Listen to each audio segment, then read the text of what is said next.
You're listening to Stu's Wrestling Podcast, established 2019.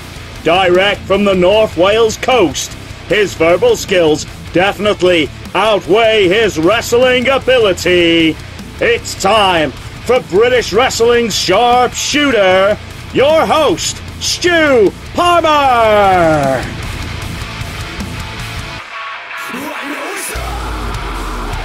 Warm welcome, it's episode 26. Didn't think we get to 26 as quick as we have, but we have done. Been striking my lines hot from January onwards this year, and it's brilliant. It's going really well. I'm really enjoying it, loving the feedback. Thank you very much, guys. It means a lot across all the platforms. I think we're doing quite a lot of good numbers now, so yeah, it's brilliant. Just a thank you for the support. And today's guest is none other than Connor Gregory, aka Scotty Rawk, and he is one half of the Rawk N Cole Express. We talk about his wrestling career in singles competition and his career as a tag wrestler. We also speak about his mental health battle, which was featured on the website Joe and on BBC Radio 1 over the airwave. So, here we go, episode 26, Connor Gregory, aka Scotty Rawk of the Rawk N Cole Express. Enjoy. Hello and a warm welcome to one of Grimsby's favourite sons and wrestlers. This is Connor Gregory, aka Scotty Rawk, one half of the Rawk N Cole Express. How's it going, mate? Hi, I'm not too bad, trying to keep myself sane through these trying times, but yeah, not so bad. How's yourself? Just the same as everyone else, I think, really. Just, I didn't leave the house for 3 or 4 days. No. And went for a walk last night with the missus, but yeah, it's just got to get on with it, haven't we? Aye, as I say, it's just a case of as long as people are listening, the quicker things are over. It's just, yeah, I think people are taking notice now, aren't they? They're not like all, just going out as and when they want and in groups and stuff. So yeah, it seems to have, people have finally got what they need to do. Yeah, I'd certainly hope so anyway. You see, it's driving everyone insane. It's certainly driving me mad. Connor, my first question is, when did you begin watching pro wrestling? So I originally got into wrestling when I was very, very young. So it was something that me and my mum would sit down and watch after Cartoon Network. They used to show WCW. Their Cartoon Network finished at about 10 o'clock. So me and my mum would hunker down when I was about 2 or 3 year old. And she actually bought me my first wrestling figures when I was sort of 3 or 4. I got a Mike Awesome figure and a Goldberg figure. And they were my first 2 wrestling figures. Cool, man, cool. Who did you gravitate towards? Obviously, you've said about having the figures of Mike Awesome and Goldberg, but which guys were jumping out the screen at you at the time? Oh, when I was watching WCW when I was a kid, I loved Sting. Like, I loved the makeup, I loved the costume, I loved the gimmick. Like, just this big goth with the big black bat. Which matches captivated you on screen? What drew you in? See, when I was really, really young, it was never really about the matches. So I can't really remember a lot of matches from being young. It was more about like the characters and the wrestlers themselves. But when I was I don't know, about 8 or 9 years old, I got really into it, and I was watching loads of tag wrestling. So like watching the old TLC with the Hardy Boys, Dudley Boys, and Edge and Christian. Cool, man. Cool. Right, I'm going to fast forward a bit here now. When did you begin training? So I began wrestling training after I got my black belt in freestyle martial arts. So I got my black belt when I was 16, and I started training just before I turned 17. When did your first match occur, obviously after training? So my first match, it was... So the school that I was with was a really sort of small, like, local school, and they never really ran big shows. It was more for like the family of like the trainees and stuff. So my first show was maybe like 3 or 4 months after starting training, which is absolutely insane now that I think back on it and now that I look on it, because obviously after 3 or 4 months, like, you know how to take a bump, but like you don't really know what you're doing. So like it was really a case of being thrown in the deep end and seeing how you could hang. Was that in Grimsby? Yeah. So it was local for your first one? Yeah. What? Very, very small shows, very, very sort of like packed crowds. Well, I think it was as I say, it was mainly just family and friends of sort of the workers and the other trainees. So it was like, I don't know, maybe 80, maybe 80 odd people, but it was all like family and friends. Still a decent number, that, Connor. You know when you say 80 people there. Oh yeah, I know. Like, honestly, I came out of that curtain and I was bricking it. Oh, how did you develop your style then? Obviously, you were in the ring at 3 or 4 months after training. How did you craft your style in the ring? So I'd say that like I never really sort of honed in on a style of wrestling until I'd been training sort of a year, maybe a year and a half. Really, so it was sort of like the birth of BWR, which is a British Wrestling Revolution, the only sort of Cleethorpes-based wrestling promotion we have now. That's coming up to its 3-year anniversary. But yeah, it was only when that sort of started that I started to hone in on a style or a craft, say so. When did you become a tag wrestler? Were you singles for a bit, or did the tag team come together quite quickly? So yeah, I think we ran a few shows where I was wrestling as a singles competitor, and then they put me in a storyline with Reese Ryan, who at the time was like, they kind of tied me into the storyline he was having with Cole Quinzel. They were having like a feud for the rights to the name the Teenage Sensation. So I kind of got dragged into that and involved in that after he interrupted my band that were opening a show, and it ended up like me and Cole got partnered together, and then Reese Ryan picked his mystery tag partner, and the tag thing kind of took off from there. Did you find it easy doing the tagging, or did it take a bit of work getting established and what have you? Well, me and Cole have we've been sort of working tags together for like the best part of 2 years. It was a change to what I was sort of used to, but then, as I say, like I grew up absolutely in awe of tag wrestling. Like tag wrestling was my absolute favourite sort of like thing to watch. So it was amazing sort of being able to tag with someone and have an actual sort of team, which as I say, we kind of developed a friendship from there, and now Cole is like one of my best mates. So it's being able to do what we love doing the most with like someone who's practically like my little brother. Cool, man. That's cool. That's really, really cool. What who you were saying about tag teams? Obviously, you're in awe of tag teams. Which tag teams did you idolise? Was it guys currently at the time, or was it older tag teams from way back when? See, I got really, really into it when I was sort of it was like junior school. So my junior school era was it was the Hardy Boys, but it was also like the second generation of DX, you know, when they came back and it was all kind of PG. So sort of watching like Shawn Michaels and Triple H, and then watching like Jeff and Matt Hardy, like they were the sort of teams that stuck out to me. I remember going on the WWE website at school as a kid and getting told off for watching old DX videos. Where, aside from BWR, where else have you and Cole been booked as a tag team? And like, you know, how far in the UK have you gone out? So me and Cole, as I say, we work BWR in Cleethorpes. We work that quite regularly. We are the 3-time BWR tag team champions. Like, we are practically the face of the tag team division in Cleethorpes, which is absolutely fucking amazing. But we got booked. I think one of our first externals was NGW. We performed a proving ground show. That was just outside of Hull, Beverley. From that, we then got bookings for a company that's no longer around, 3CW. We worked Stockton-on-Tees. And then, like, over the past year or so, we've done Rise in Leeds, we've done Tidal, we've done North up in Newcastle.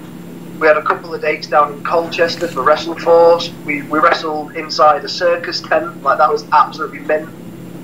We've done a charity show in Manchester, and before lockdown happened, we had more dates for North and for Tidal, but we were actually booked to debut at TNT in Liverpool, and that was a promotion that like me and Cole really wanted to work for. It's quite a list of places you've wrestled for. Fair play, very very good. That we're trying to get our name out there, and to say hang with the big boys if you like. And I think like obviously the amount of places as well. There is now the amount of promotions out of the UK. There's always places for you to go, isn't there? Honestly, mate, it's insane. Like the absolute dream is to just like tour as much of the UK as we can. Like I love being out on the road, especially like with the boys. Which talents have you locked horns with in the promotions? So me and Cole have wrestled the Anti-Fun Police a number of times. So Chief Deputy Dunn and Los Santos Federales Jr. We've also wrestled Jody Fleisch and Johnny Storm. That was like genuinely such a big learning experience for the pair of us. It was absolutely insane. We wrestled Fraser Thomas and Rufio, the Lost Boys, and Deadly Sins all the way from New Zealand. That was mental. But sort of more recently, back in November, me and Cole wrestled Grizzled Young Veterans. Just to go back to BWR, how did you both feel winning the Tag Team Championships for the first time? I know you've had 3 reigns with the belt, but how was the first time when you finally got the titles? How did it feel? The first time was genuinely such an overwhelming, like, euphoric feeling, because it was a case of like all this build and all this, like, because it was a tag team tournament, so the finals ended up being me and Cole versus GBH. I don't know if you're aware, it was Kip Sabian, Robbie X and Blake. They were the little stable. Originally sort of they were a stable in Southside, but wrestling like Kip Sabian and Robbie and Blake was absolutely amazing. So facing them in the final was great. And then like it's that feeling of, I don't know, how much a company believes in you and sort of has faith in your product to carry their tag team division. Like as tag team champions, well, as any champion really, like you end up being the face of a part of the company, and having like knowing that BWR as a promotion had all that faith and belief in me and Cole was absolutely phenomenal, like really overwhelming. I think me and Cole cried in the middle of the ring. Has each reign, have you had different feelings with each reign that you've had? Or does it always feel the same when you got the titles back the 2 other times? How did it feel winning them again? No, again, it's I think sort of the first time we dropped the belts, we dropped them to Rory Coyle and Erin Jacobs, and that show actually got put short because Cole got really seriously injured during that match, and he had sort of 6 months out. But then when he came back and made his like big triumphant return, I had like 6 months of working singles matches again. So having his big triumphant return and winning the belts back after he made his like sort of recovery from injury was an amazing feeling, because it was like, I don't know, after having 6 months on my own, it was like having like my other half back. Cool, man. No, that's cool. It's cool that they're like, you've had, the fact you've had 3 reigns as well. It's a testament to the 2 of you, I'm sure. Oh, like completely. Honestly, like I'm in shock as it is that they put the belt on us in the first place. That I know for a fact that we weren't the company's first choice where that was concerned, but the fact that we kept sort of bettering ourselves and, I don't know, blowing them away every time we went out there sort of is a testament to ourselves. I think actions speak a lot louder than words. Now I've still got plenty to ask Connor, aka Scotty Rawk, but let's just take some time for our sponsors. I saw some water in the middle of the sea, walked up to it and I realized the truth was not serene. A dream can be a monster that reveals itself to you. Don't look away on the avenues, the streets have many clues. So who are you? I do not know. When your soul becomes a crow, right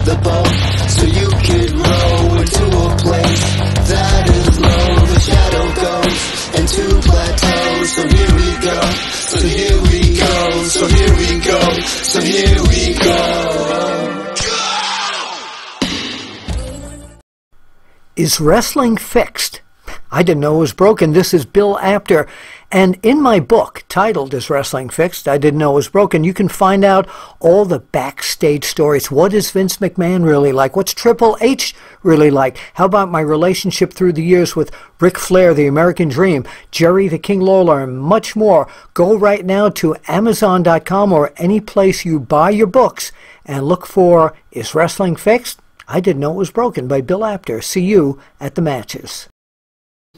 Connor, I'm going to shift topic now, and it's I'd like to, if you'd like to talk about it, I'd like to touch upon your mental health battle and your experiences. If you'd like to, share it with the listeners, if that's okay.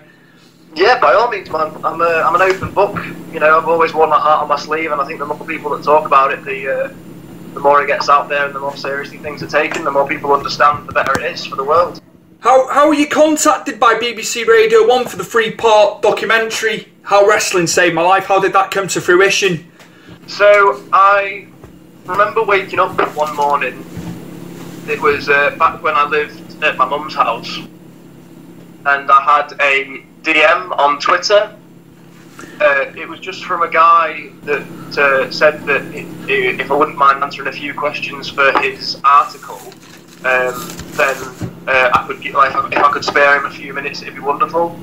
So I was half asleep, answered these questions, and it ended up being a big article on joe.co.uk, and it ended up reaching 2.4 million views, if you like, on this specific article. And from the back of that, I was contacted by someone that works for Radio 1. I got an email basically just saying that they had this project, Life Finds a Way, and they wanted to do different segments, different sort of activities.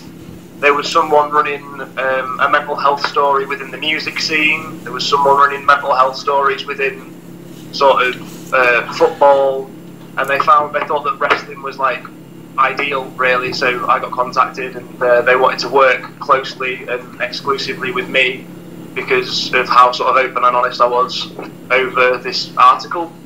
What did you and Cole take away from doing the series? It was quite funny, actually, because it was pretty much a case of they'd follow us round, or someone would follow us round on the day of the show, or and then for a couple of days afterwards, and we'd just be going about our normal sort of routine, but I'd have to sort of speak the person with the recorder sort of through what was going on. So walking into a venue and describing what I saw, and shaking hands with everyone. And then even after the show, we'd get all the backstage stuff that we could, and then after the show we'd sit down in my living room and we'd talk about what happened the night before. So it was really, really cool. I think it was really, really sort of not intrusive, but it was very personal. And I think the things that me and Cole took away from that, I think it brought us closer together, not only as friends but as a tag team. You can't sort of fake that chemistry and that connection. That's cool. Thanks for being honest and open with that. I thought I'm going to ask it, but yeah, thank you for sharing that. Honestly, no worries. That's no. I like the fact that you've spoken about it there. Just to go off topic again, we're going to go back onto wrestling fully. Do you manage to watch much wrestling on the box? I try and keep up with all the pay-per-views. So I don't religiously sort of watch Raw and SmackDown every week, but I know for a fact that it's WrestleMania this Sunday, so I'll definitely be tuning into that. I mean, the bar that I work in, my shoot legit job is I'm just a humble little barman, but we're a sports bar and we show all of the WWE pay-per-views. So even if I'm not working for the show, I'll definitely be at the bar, sort of sat watching. I try and keep up with it as best as I can. And I was following AEW sort of religiously for the first couple of months, but then sort of work got in the way. Yeah, the answers differ from you guys in the business. Some do keep tabs on it all, and others don't. So yeah, I tend to ask that question quite a lot, Connor. No, understandable. I know some people sort of. I think when you when you wrestle yourself and when you are a sort of professional wrestler, it does definitely change how you see things and how you watch things, because you're no longer sort of watching through the eyes of a fan. It's an odd feeling. I remember me and a couple of the BWR lads did a ring hire job in TNT in Liverpool, and being able to sort of sit and watch the show watch the show as a fan from front of house was like amazing. I got in the van afterwards and I was like, I don't remember the last time I sat and watched a full live show, sort of from like the audience perspective. It was mental. So never take them moments for granted then when they come up. No, completely, exactly, and honestly, like it was a case of I fell in love with wrestling all over again from watching live shows. Because obviously, as I say, I've not been able to sit and watch it for a while because I'm usually sort of backstage. So being able to watch a show in full and watch how it all develops and all the rest of it, like honestly, the storytelling, like it just, as you say, makes you fall in love with it all over again. Out of the current world crop of wrestlers, who would you like to face? You know, say, you know, play like your dream match if you would. Well, I mean, wrestling grizzled young veterans was an absolutely amazing experience. Like wrestling the first ever WWE UK NXT Tag Team Champions, like that was like an experience within itself. I actually got a chance to sort of train at Fighting Spirit for sort of 6 months when I was back at uni. So I trained under like Zach Gibson and James Drake for a while, and having the opportunity to wrestle them was absolutely phenomenal. I would love nothing more than for me and Cole to do a big indie fest match with Young Bucks. They're incredible. They got, I tell you, this fair play to them as well. The amount of years they've been doing it. Honestly, yeah, like absolutely sort of like major respect and major props to them. They are genuinely a credit to the craft. I'm thinking back. Obviously, they were big on the independents over there, but like when they were Generation Me in TNA, they tried to make the best of it, didn't they? But yeah, honestly, some of my favourite. It sounds really odd because, as you say, they tried to make the best of it. But some of my favourite Young Bucks matches were when Generation Me went against Motor City Machine Guns. I think they had to be themselves, didn't they? They couldn't. Yeah. There was constraints on them, wasn't there? Obviously, from management, you got to do this, you got to do that. But yeah, I think it was for the best them leaving now when they did. When we look back, and I think it boosted sort of their product more than anything, and it made them realise that what they wanted to do, and helped them sort of realise they didn't want to have those sort of corporate ties, if you get what I mean, and those restrictions, as you say. I'm going to ask this. You've kind of answered it already, but I'm going to ask it. So I've got it written down here. Which tag teams would you like to tear up with internationally? I know you've said a couple of tag teams. Is there any other tag teams that you'd like to do it with? Internationally, as I say, the Young Bucks are a big one. I'd love to go up with I can't remember what they're called now. AEW tag team, Private Party. That's the one. Yeah, they've not been on as much recently. Private Party. No, I know, but as I say, seeing them when AEW first kicked off, like some of their sort of combos and the way they move in the ring was so slick. SoCal Uncensored as well. Yeah. Because I used to watch TNA when I was a kid. I used to watch that on my nana. So seeing like Christopher Daniels and Kazarian, like growing up, it'd be amazing to be able to sort of step in the ring with them. Some of the oldest vets in tag wrestling there. Oh yeah, 100%. And like you think of how much you'd be able to learn from that experience, it'd be mental. I'm just going to segue from what we've been speaking about. What are your thoughts about WrestleMania going ahead Saturday and Sunday evening? What are your personal thoughts on that? I think it's sensible for it to go ahead. I mean, as I say, it's like WWE is the longest sort of standing show ever to exist still. So like the fact that they're sort of sticking to schedules and sticking to like the biggest shows they have, I think it's amazing. It's certainly making the best of a bad job, because obviously COVID-19 has ruined a lot of things for a lot of people.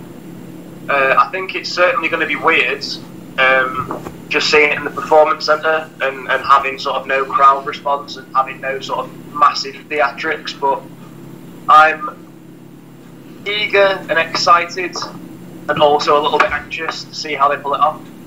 I think I was reading this morning, some of it will be shot live. It's not all just being pre-taped, so it'd be interesting to see what live stuff actually goes on and which stuff's pre-taped. Yeah, that's another thing as well. I remember seeing that some of it was going to be pre-taped, and I was a little bit like, yeah. But as I say, I'm eager and full of anticipation for it. Really, like Mania is the big thing every year. Like even at the pub that I work at, there's always like we do a big WrestleMania party.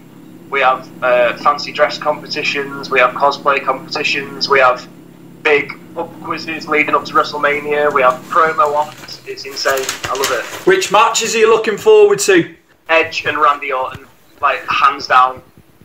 I think that is going to be like my inner child coming back out again. I mean, when Edge returned at Royal Rumble this year, I shed a tear because, as I say, as I grew up with that sort of generation. Like the Ruthless Aggression era was the era that I sort of grew up in. So seeing Edge come from like Edge and Christian working some of my absolute favourite tag matches to going on to becoming like the Rated R superstar. I even remember watching his farewell speech live and getting upset as a kid. So seeing him return and seeing him at WrestleMania go against Randy Orton is going to be insane. I was there for his, what we thought was his last match against Del Rio. I was in Atlanta for that. Absolutely incredible inside that stadium. I tell you what, as well, I go back to it, the venue itself, obviously it's been knocked down now. There was nothing wrong with that venue. It was still pristine inside. You know, it'd been up for years. Amazing. But it was crazy, man. In there, great people. I think people class it as underrated as a WrestleMania. That one. I heard a lot of 100%. I heard a lot of moaning from people, but you get that, don't you? Yeah, you do. I mean, wrestling fans are the first to critique wrestling, aren't they? So yeah. Connor, could you plug your social media, please, for the listeners? So on Instagram, my handle is Rawk N Wrestling. That's RAWKNWRESTLING.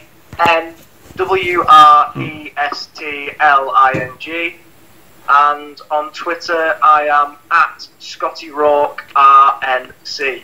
Cool, man. Cool. So that's where the listeners can get you, and I'll be keeping a close eye on what you're doing when it's all back up and running, and the calendar and everything. There's events on. I am so excited for how hot the British wrestling scene is going to be, because I feel like everyone has got so much like amped up excitement from being locked up inside their own houses, and I feel like everyone's going to come out of this with a better, like an absolute die-hard attitude, and like everyone's got something to prove. Connor, thank you very much for coming on. Scotty Rawk, thank you very much for coming on Stu's Wrestling Podcast today. It's been a pleasure, mate. Honestly, the pleasure's all mine. Anytime, bud. Target neutralized. Big thank you to Mike Angus for the show intro, as always. Superb. Chris Dutton, thank you very much for editing once again. Appreciate it, buddy. And also to Lee, who does my website. Lee puts the stuff up on the website. Without you guys, I'd be screwed. So once again, as always, appreciate everything you do for me and the time you spend doing the things you do for me. It means a lot, guys. Also, a special thank you to Connor for allowing us to use his band's track, which is ORPHVN, and the track name is Philf, which is available on all good streaming sites.